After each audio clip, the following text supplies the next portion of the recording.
Don't let the now destroy the forever. Hey everyone, what's up? We just got out of one of the most interesting movies of the year, Megalopolis. Going into this movie, I had very low expectations because a distributor did not want to pick up this film. And I didn't know how off the rails this movie would be, but in my opinion, I don't think it was that off the rails. What did you think? No, not. It's like middle of like little David Lynch, but not quite as weird. It's kind of like a futuristic like David Lynch. There were times where I was like, I am not sure what's going on, but you know what? I was never bored. I was always entertained.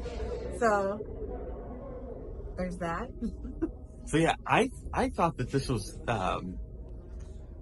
a movie that was in Francis Ford Coppola's head, who was a writer, producer, director for a very long time. And there was a Q&A that was done by Francis Ford Coppola, Robert De Niro, and Spike Lee.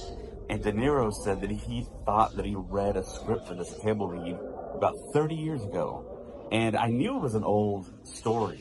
And maybe it was kind of a situation where the technology hadn't caught up to Francis's idea. So I think that was a little bit a part of it. But, I mean, of course, Francis did Godfather, Apocalypse Now, and so many other things, and Godfather 2, Godfather 3. But it's an interesting film, and the thing that I kind of took away from it was the fact that Francis Ford Coppola says when you go see a film like this, it's going to take you a while to kind of understand it all. But I think he put it in plain terms that this is really a film about humanity and our future as a species. Did you kind of say the same kind of thing? Yeah, definitely. Especially,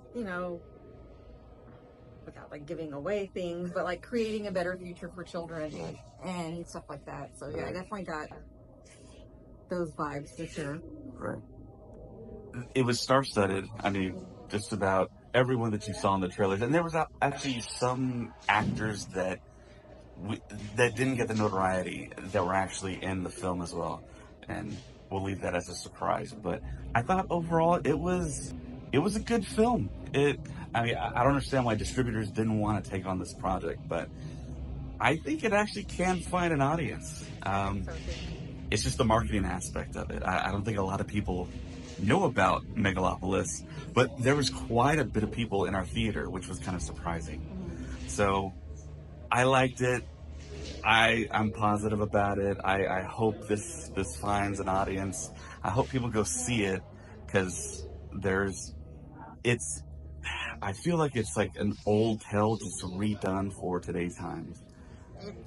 So some of the things that I got from it, I saw a lot of like Sin City type cinematography is what it kind of reminded me of. Have you ever seen the movie The Fountain with Hugh Jackman? Yes. It had a lot of like scenes like that. I can't remember what else. A little Hunger Games, a little. Yeah, the style of the cinematography, I mean, it definitely felt like almost they used maybe a volume type setup, like Star Wars and Batman did. I did get a little like Batman-y vibes. Yeah, okay.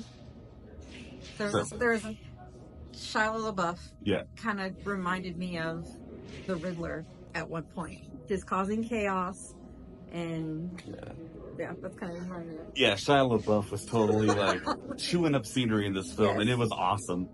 He got a lot of laughs, and I mean, he just showed that he's a hell of an actor. And Francis Ford Coppola definitely did utilize his talents. And of course, Adam Driver was the lead. He was good, like he always is. Aubrey Plaza was fantastic.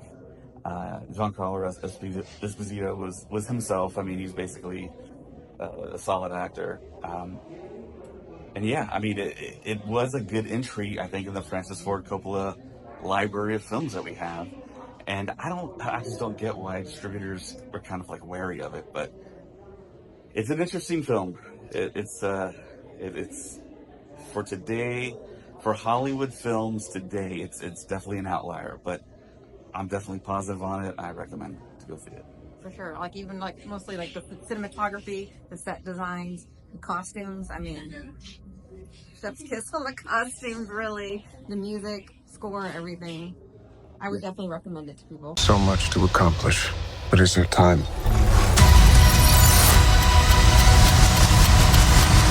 I Ford Coppola's Megalopolis.